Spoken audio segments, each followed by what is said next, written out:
Adolf Hitler is the very personification of evil. Hitler is the most genocidally evil dictator that there ever was. He is responsible for the deaths of 6 million Jews, hundreds of thousands of Slavs, gypsies, homosexuals, and people with mental and physical disabilities. The screams, the horror of men, women and children piled on top of one another. Horror scenes worse than Dante's Inferno would be enacted. This is the story of a man so diabolical, he convinces a nation of sophisticated, civilized people to be complicit in his sickening crimes. Planned, organized, industrial-scale destruction of a whole people. That is new. That is something horrifically new. And how a man born like any other can turn into the most malevolent dictator the world has ever seen.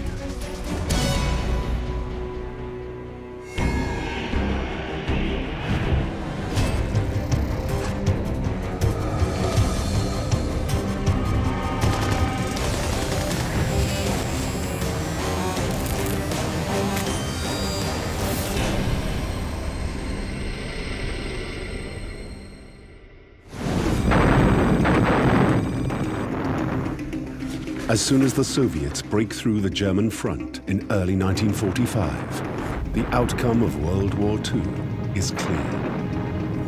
The Nazi Führer, Adolf Hitler, knows defeat is inevitable. Even so, on January the 30th, the 12th anniversary of his assumption to power, he makes one last public address. I expect every German to do his duty to the last, and that he be willing to take upon himself every sacrifice he will be asked to make.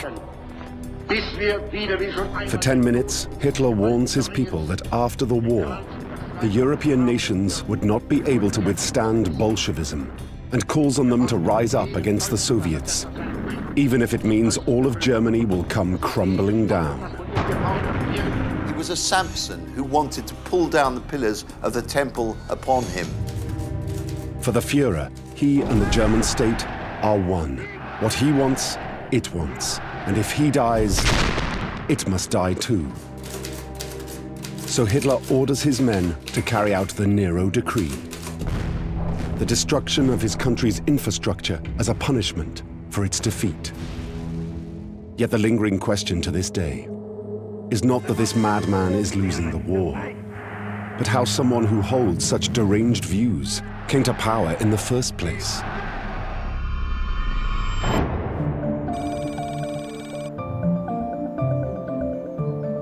In the spring of 1889, in a small apartment in Braunau-on-the-Inn, Austria, a town near the German border, Adolf Hitler is born.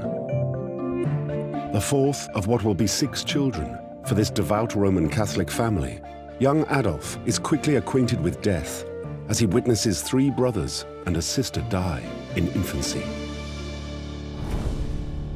Then there's his father, Alois. He was someone who would come back home having had a drink and would be violent, would be abusive.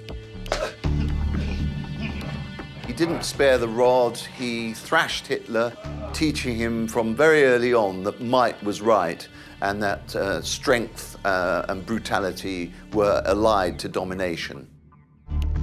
Some beatings are so bad that his mother, Clara, throws herself across her son to take the blows herself. According to her doctor, Eduard Bloch, she was above all absorbed in the care of her children. And although Adolf was not a mother's boy in the usual sense, I have never witnessed a closer attachment. In 1900, Hitler moves to Linz and enters high school, where he is introduced to a doctrine that will influence him his entire life. It will give him a sense of purpose he never had. He had a history teacher called Leopold Puch, who was fired up with the idea of German nationalism. Austria is part of a vast empire with ancient roots. Germany is then a newly created country dating from just 1866. Both peoples speak the same language, and a radical idea is dawning that the two should become one. It was melding together extreme nationalism and patriotism to make a person believe in their country passionately and be part of their racial community. Hitler took that idea that the Germans should be united together in this kind of pan-German, Greater German Reich.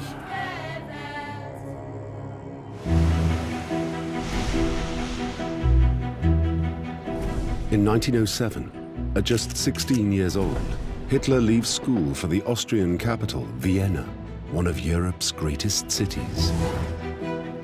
The young Hitler is armed with a thick set of drawings, determined to train at the prestigious Academy of Arts. Over 100 candidates apply. 28 are to be chosen. He submits drawings. These are examined, and in the notes that they left the examiners, they say, reasonable drawings, heads very poorly done, no great talent. We do not recommend admission. Rejection is followed by deep personal loss when his mother Clara dies of cancer. Then comes a final blow. He is rejected by the Academy again. His second rejection is the more disturbing one because this was absolute now. He had no chance of returning. Hitler plunges into a deep depression. He makes no attempt to find a job and joins the multitude of men out of work. Finally, he ends up in a homeless hostel, an experience that will brutalize him forever. I owe it to that period that I grew hard and am still capable of being hard.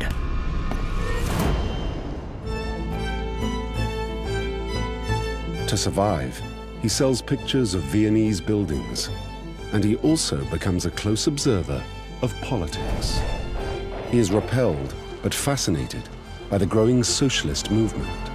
And he really thought, unless the right can find an antidote to this, we're going to have a communist world. He's especially intrigued by one of their tactics. What did influence him was the way that the socialists used violence on the streets to make sure that they got their point across. I achieved an equal understanding of the importance of physical terror toward the individual and the masses.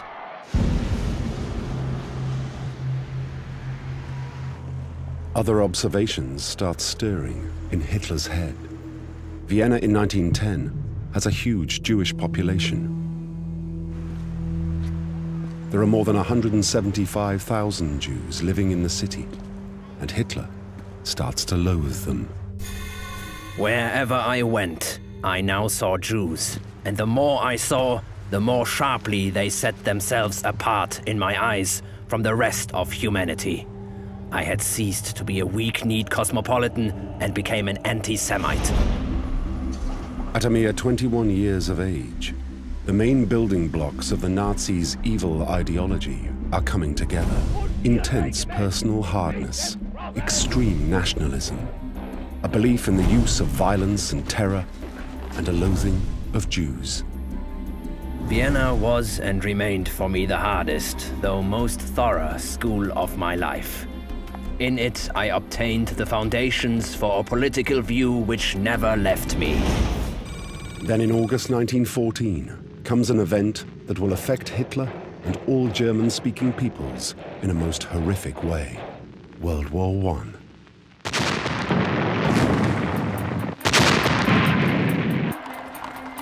At 25, he apparently joins the cheering crowds on the first day of the war. There's a famous photo of him in the midst of a crowd in the Odeonsplatz, grinning broadly at the announcement that war had broken out. Smiling because he really thinks that Germany can make its bid for European power, and he wants to be part of it, and on that very day, he signs up to fight for the German army. The young German nationalist, Adolf Hitler, joins a Bavarian infantry regiment as a messenger. His job is to take vital information up to the front line. But carrying messages was not a safe option.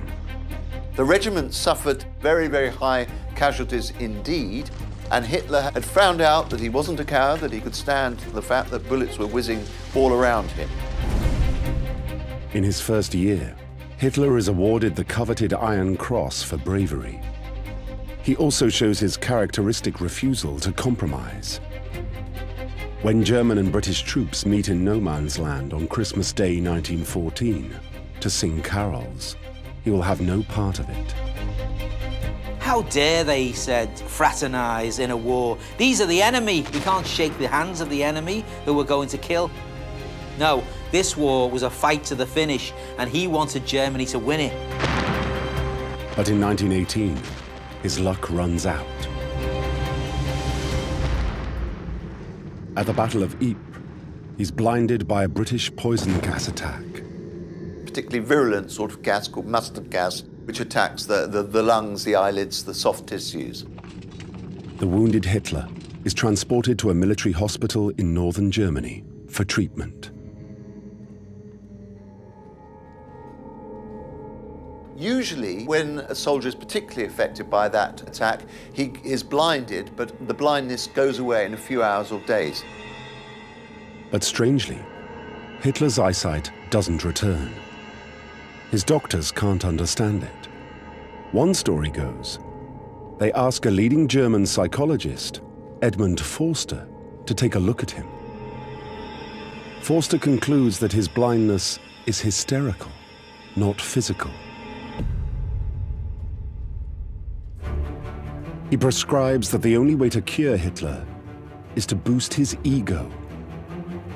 Forster hypnotizes Hitler and tells him that he is blind, but as God has made him an exceptional person, he can regain his eyesight again through sheer willpower. Hitler would have learned that despite his humble rank and his humble background, he was a special being. And the idea that he had been singled out by destiny for a special role in history. Forster allegedly tells Hitler that he is the person who can make Germany great again.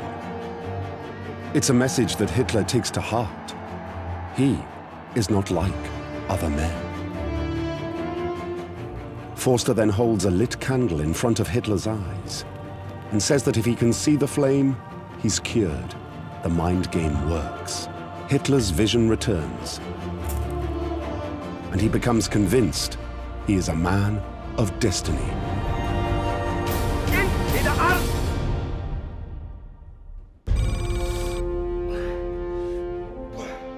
At the end of World War I, Corporal Adolf Hitler hears some devastating news.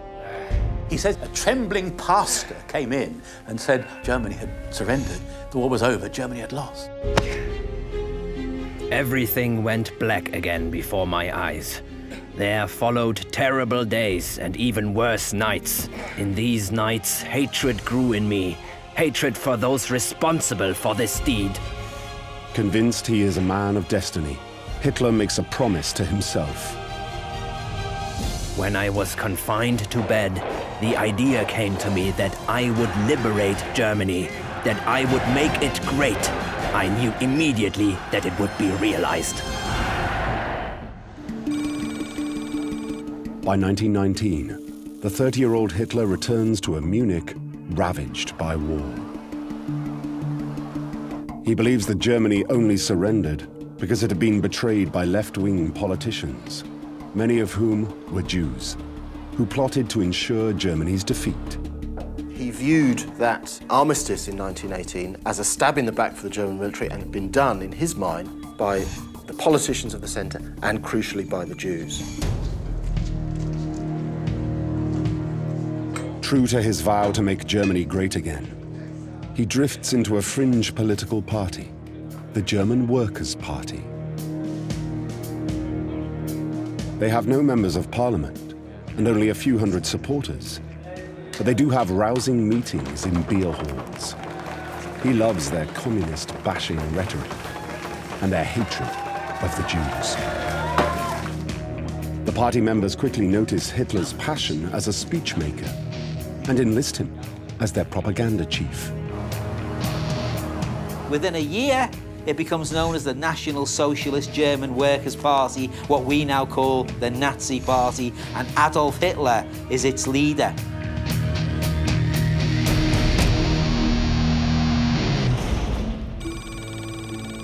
Once in charge, Hitler starts to apply one of the lessons he learned in Vienna. Violence works. He forms a paramilitary organization made up largely of disgruntled ex-soldiers like himself, his so-called brown shirts, or stormtroopers. The Nazis' paramilitaries were prepared to commit acts of thuggery and even of murder. And this, of course, accorded very much with Hitler's own philosophy of force and violence. At this stage, Hitler's aim is to seize power by force, not election. So in 1923, he plans a coup. His inspiration comes from Italy. He particularly admires the rise of a new popular right-wing movement, the fascists, led by Benito Mussolini. He saw Mussolini was this giant poser with his shaven head, and everybody knew about Mussolini and the fascist party. In October 1922, Benito Mussolini marches on Rome with his 30,000 black shirts and storms to power in Italy. The evidence from Italy was that power could be seized. You didn't need to win it through the ballot box. Hitler decides to do the same.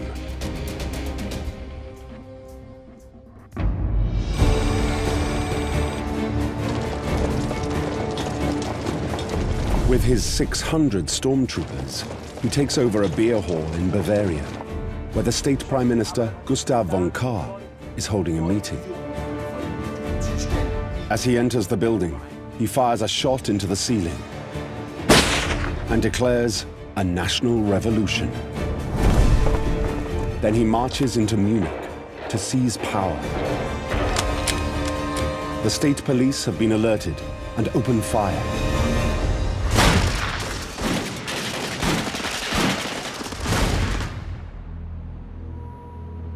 "14 Nazis are killed.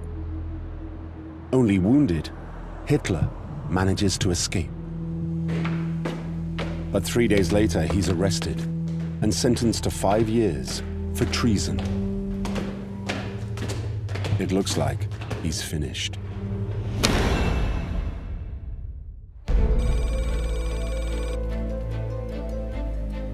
Prison turns out to be a time of reflection for the future Führer. It's a chance to turn his extreme views into something that resembles a coherent political program. With his fellow Nazi Rudolf Hess taking dictation, he writes a book that will be read the world over, Mein Kampf. It's Adolf Hitler's blueprint for a new world order. Mein Kampf, the seminal book of the Nazi movement and of Hitler personally, a kind of mixture of autobiography and political manifesto. It is the key document, since all his ideas are there. Hitler talks about how Germany is a racially superior nation. It's an idea that comes from a bastardized version of Charles Darwin's concept of the survival of the fittest. He claims that all true Germans belong to a race whose blood is stronger than that of all other peoples, the Aryans. Proof of the Aryan superiority would be their ability to dominate other peoples. He very much identified the Aryan idea with the modern Germans. They were supposed to have physical characteristics such as blonde hair, blue eyes. They were supposed to be tall and manly. Nature knows no political boundaries. She puts living creatures on this globe and watches the free play of forces. The stronger must dominate and not blend with the weaker, thus sacrificing his own greatness. They were the people who were going to be the master race in Nazi Germany, and everybody else was coming lower down the pecking order. And God help you if you were near the bottom. To no surprise, in Hitler's deranged universe, the Jews are the people at the bottom, as he refers to them, a cancer, eating away at pure Germanness. The Jews were prominent, and they were involved in finance, so banking and the loan system was tied up with Jews. Very easy there for a bankrupt nation, bankrupt in money and in ideas, to turn on the Jews as the obvious explanation. The personification of the devil as the symbol of all evil assumes the living shape of the Jew. He denounces the Jews as the agents of Germany's downfall, as an inherently corrupt enemy within who must be destroyed, must be eliminated.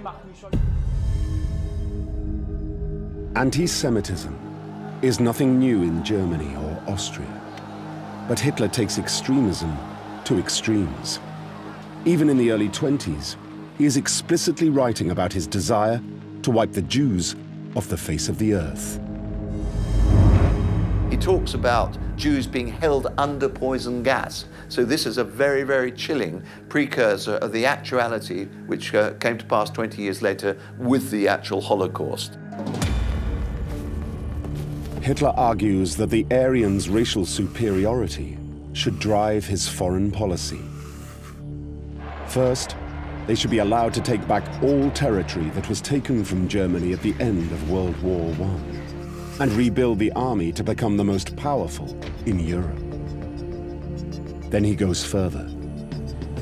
One of the most sinister ideas advanced in Mein Kampf was the idea of Lebensraum, the German word for living space.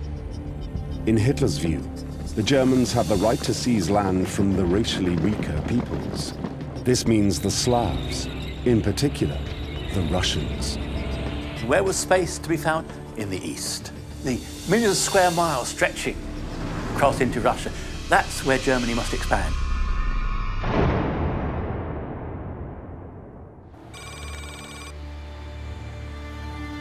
By the time Hitler leaves prison, he adds one other extraordinary idea to his set of beliefs.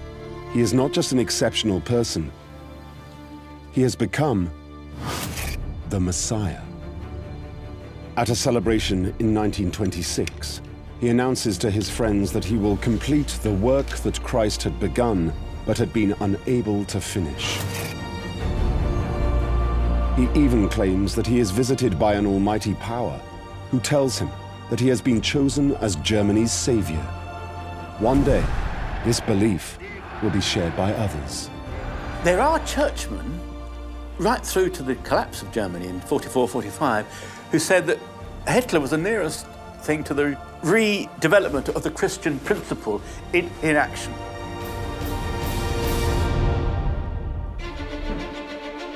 The idea that he is the chosen one now permeates Hitler's political campaigning as he attempts to take the Nazis from a party of violence to one that can win an election. Plane carrying Hitler would circle over the stadium, which he would speak, and then he would come down like a Messiah descending from the heavens. He would then wait until the crowd was so silent that you could hear a pin drop. Der 6. Parteitag der Bewegung geht zu Ende. Before he launched gradually into his oration, gradually building up to an enormous climax. Und festigen und auf ihren Schultern tragen den deutschen Staat, das Deutsche Reich. And this was enormously effective in winning the support of the masses. Slowly, it starts to work. The Nazis become one of the biggest political parties in Parliament.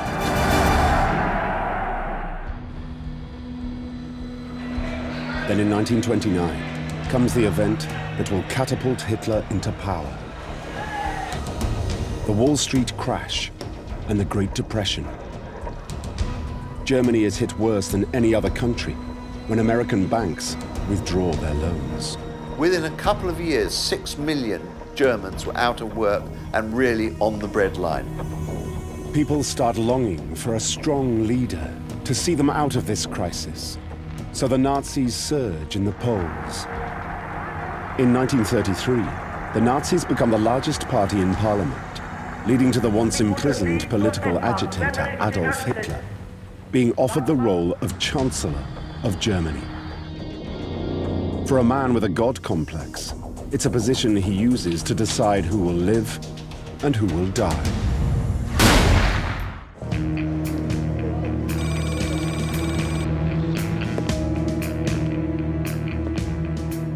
He got here by democratic means. But now that democracy has served its purpose, it's time to put an end to it. He persuades Parliament to grant him emergency powers and suspend the Constitution. The German people have no idea what horrors they're in for.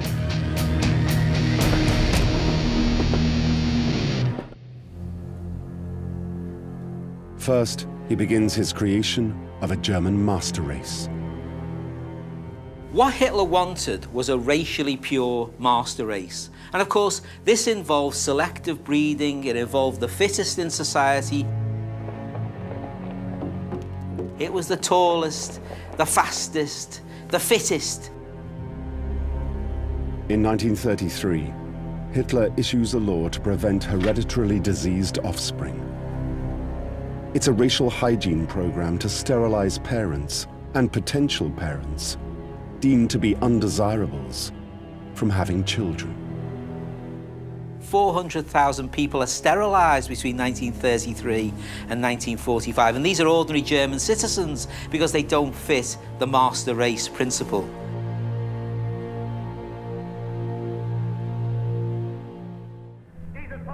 He then proclaims the Nazi Party is the only political party permitted in Germany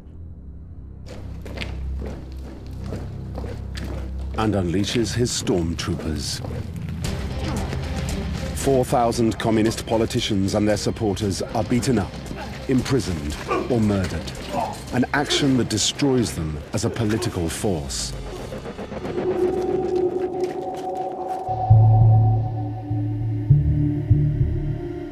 Now Hitler plots to eliminate all other political enemies, even those on his own side.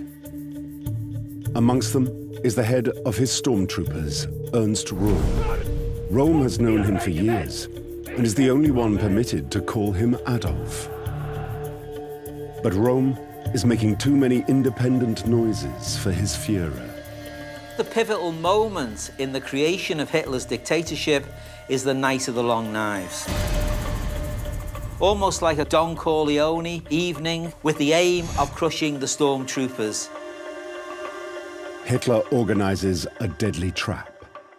He orders all the stormtroopers' leadership corps to attend a meeting in the pretty holiday town of Bad Weisse in the far south of Germany.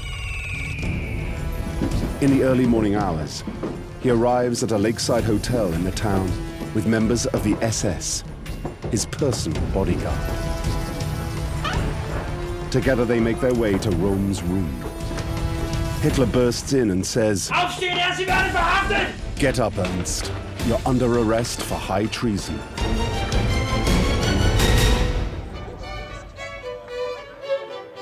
The following day, he's back in Berlin, hosting a tea party in the garden of the Chancellery for his cabinet and their families, as though all is normal.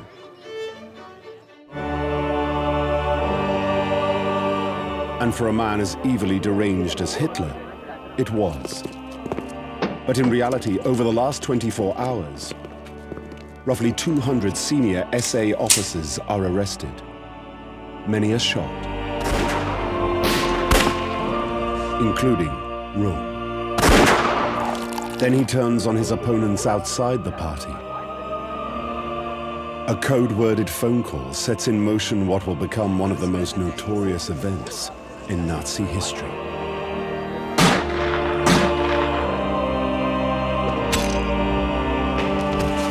Hitler eliminates members of the church and all his political enemies. The former Chancellor, General Schleicher, is shot down in his own home.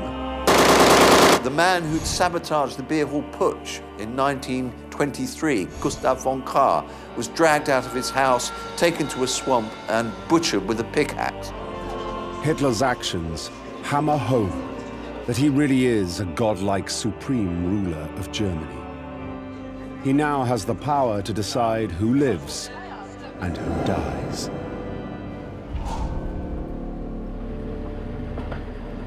Having wiped out all opposition, he can now move on to the next phase of his revolution that he plotted in Mein Kampf, the elimination of the Jews. At the annual party rally, held in Nuremberg in 1935, the Nazis launched new laws. Marriage between Germans and Jews is prohibited. Jews are stripped of their citizenship and their civil rights. Jews eventually were forced to wear the famous yellow stars. Brutal, menacing stormtroopers stood at the entrance to the stores with placards saying, "Don't buy from Jews." 3 years later, Hitler goes a stage further. His stormtroopers unleash their unique brand of terror throughout Nazi Germany and Austria. They call it the Night of Breaking Glass, or Kristallnacht. 1,000 synagogues are burnt, and 7,000 Jewish businesses are destroyed. Jews themselves were physically attacked, scores of them were killed, swastikas were actually carved into their flesh. 30,000 Jewish men are arrested and sent to concentration camps, where most will perish. For the first time, the German people can see what Hitler's anti-Semitism really means. 250,000 Jews flee the country, but over 200,000 still remain.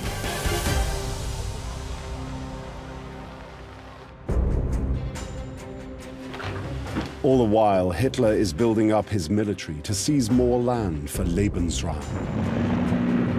The treaties at the end of World War I have limited Germany's forces to just 100,000 troops.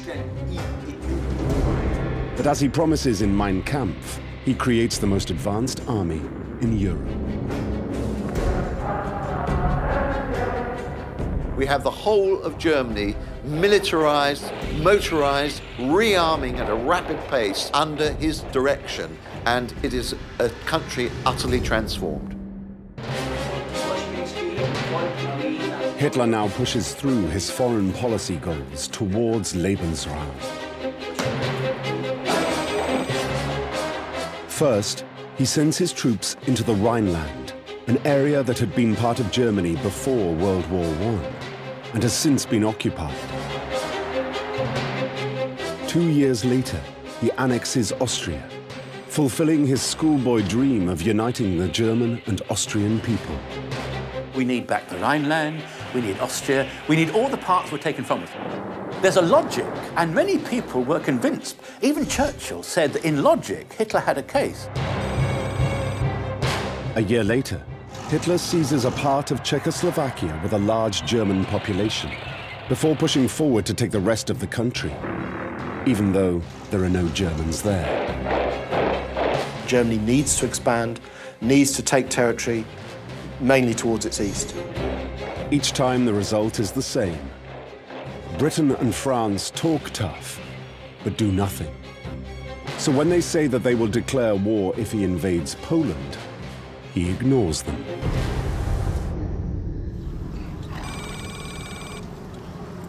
On September the 1st, 1939, Hitler attacks Poland. World War II begins.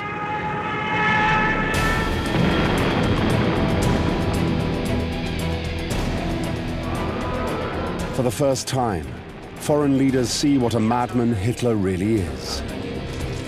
Never before has an invading army targeted civilians with such wholesale savagery. As Hitler himself said, this is a war of racial annihilation. Anybody in your way, destroy. So civilians, as well as military, can be destroyed. The German army's crimes are so horrific that at the time they have no name. Later, they will be called crimes against humanity. Tens of thousands of Poles are executed, and within 6 weeks, Poland is crushed. 2 million Polish Jews now find themselves in Nazi hands, awaiting their fate.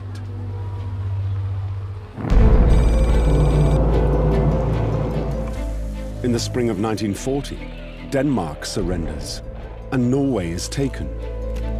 From May through June, Hitler's tanks overrun France and the Low Countries.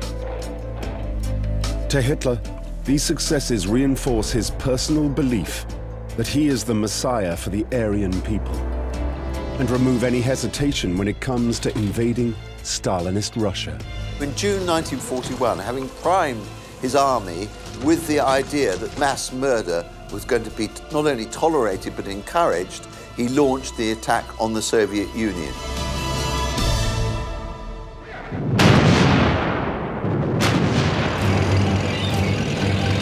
The Führer regards this invasion as Germany's final struggle for Lebensraum, the living space, which he promised in Mein Kampf. And he commands his troops to flout the rules of war. As Slavs are racially inferior to Aryans, they do not deserve mercy. Soviet prisoners of war are sent to starvation camps, where 2.6 million perish from hunger, and another 500,000 are murdered. Even so, the evil Adolf Hitler is truly capable of, hasn't even started. By July 1941, his armies have invaded Poland and the Soviet Union countries, containing millions of Jews. Now at last he can enact the most evil of his racialist ideas, that the Jews are a cancer that must be cut out. In pursuit of Hitler's insane ideal of physical and mental perfection, those who were deemed unworthy to be citizens of the new Reich were put to death.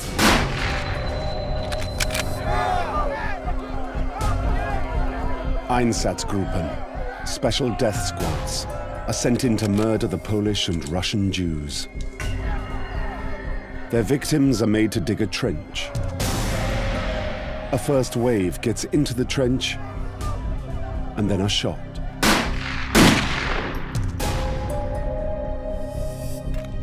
The next group get in and are shot and are laid on top of the first group. And on and on. And something like 1.5 million Jews are shot in that process. It's known as sardine packing. It's a means of eliminating the Jews that is both expensive and inefficient.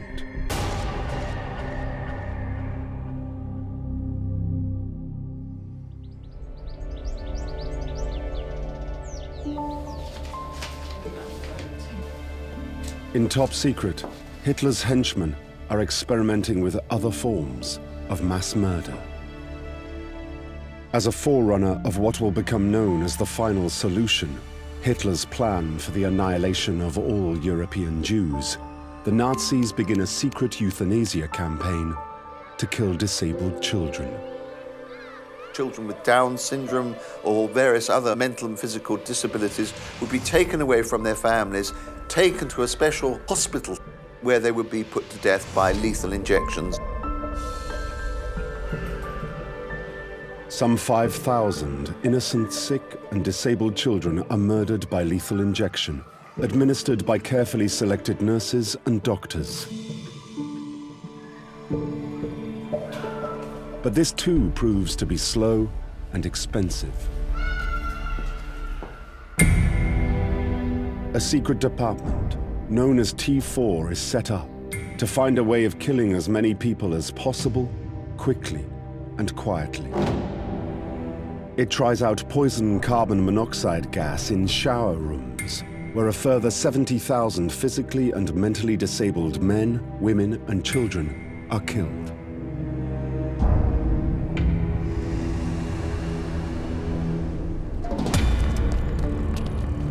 When the truth about the killing emerges, people are distressed that their friends or family members might be targeted.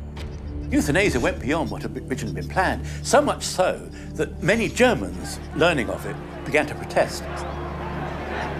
And he withdrew it, the programme, in late 41, realising that he'd gone beyond what they would accept. Their protests teach the Führer that Germans don't like seeing mass slaughter. Future killings will have to be well hidden, far from Germany, and he must not be directly associated with any of it. These lessons will define how Hitler deals with the Jews. He realizes if he wants to carry on his secret plan of extermination, he must fool his people and give the appearance of the kind, caring leader. So he never personally signs a compromising document again. He never ordered a Holocaust. There is no record, there is no document with his signature. However, everything that was done in his name. And so in Adolf Hitler's name, the final solution is born: the annihilation of all the Jews in Europe.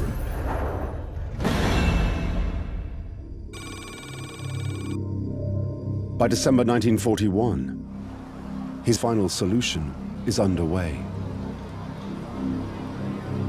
A network of extermination camps is built in Poland. Names like Belzec, Sobibor, Treblinka, Majdanek, and Auschwitz represent the culmination of his racial evil theories. Jews from all over Europe are rounded up and taken to these camps.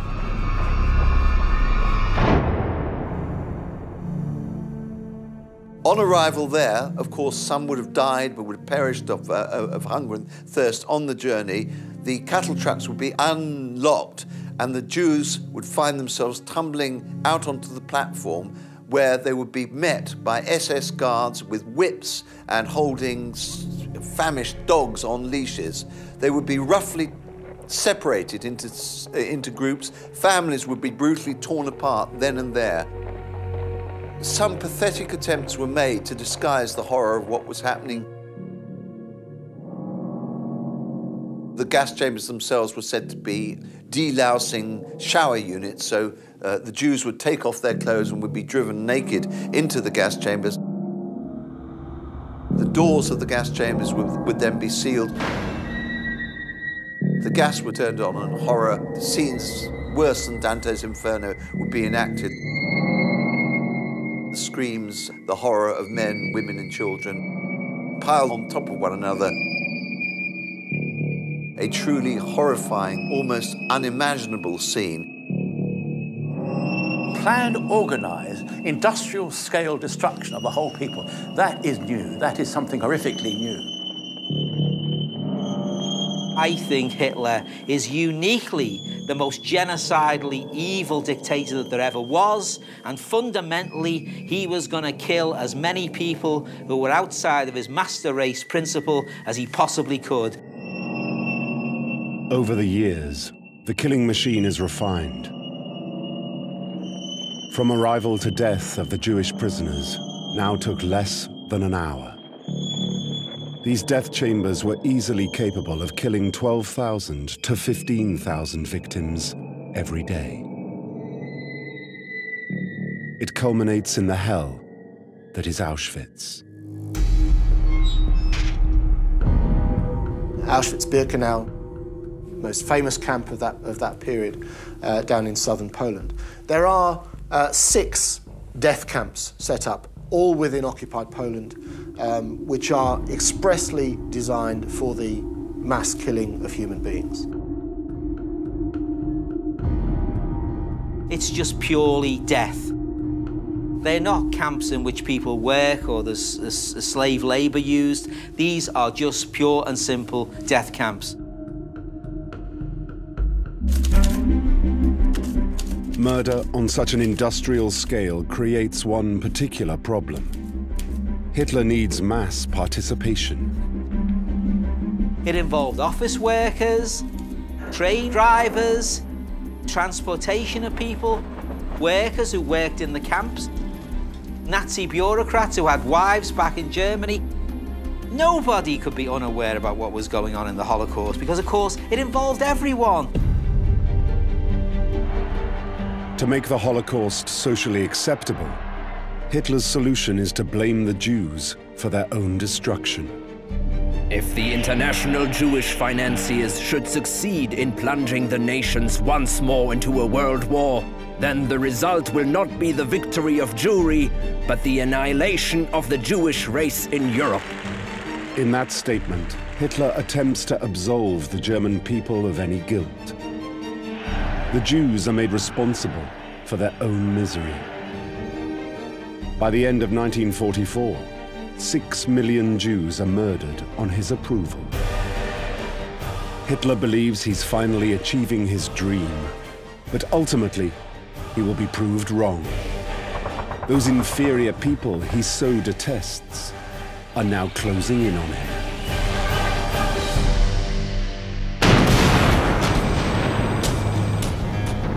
In 1945, Germany is being pummeled. And the Red Army are pushing towards Berlin and the Führer. It's an ultimate irony that the regime, which was destined to last 1,000 years, in fact only lasted 12, and was in the end reduced to an underground bunker beneath the shattered ruins of Hitler's chancellery in the middle of Berlin. It's a sort of grotesque, bizarre picture of a demented dictator in the last days of his life ruling what was by then a phantom Reich. In the end, he wanted total destruction. His view was, in the ruthless struggle for life, Germany had failed him, and therefore Germany deserved to die when he died. For the Nazi messiah, Adolf Hitler, his victories are long gone, leaving him reduced to a doddery old man, high on a cocktail of drugs. Hitler is in this bunker like a cornered rat. And at his last meal with his secretaries, he is talking not about the fate of the German Reich, not about the extermination of the Jews. He's actually, the subjects of his conversation is the ideal breeding of dogs and the fact that in his view, lipstick is manufactured in France from excrement that's scraped from the walls of the Paris sewers. One by one, his loyal cronies abandon him. One of the few people left is his mistress, Eva Braun, who he refuses to marry until the day before they commit suicide. Before his remaining advisors, the bride and groom swear they are both of pure Aryan descent. Shortly after 3 p.m. on the last day of April 1945, Hitler and his wife Eva withdraw to his private apartment in the bunker. He hands her a cyanide capsule. The decision is made. They will end their lives together. Eva takes the poison, and Hitler shoots himself with his Walter PPK.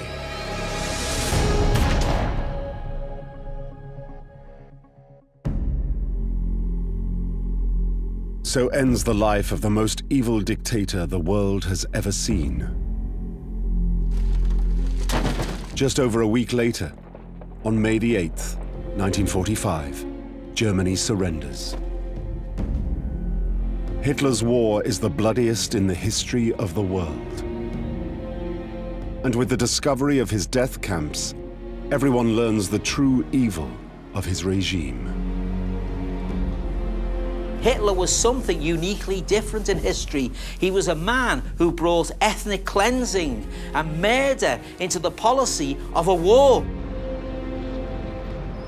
The greatest testimony of how very wrong he was is modern Germany.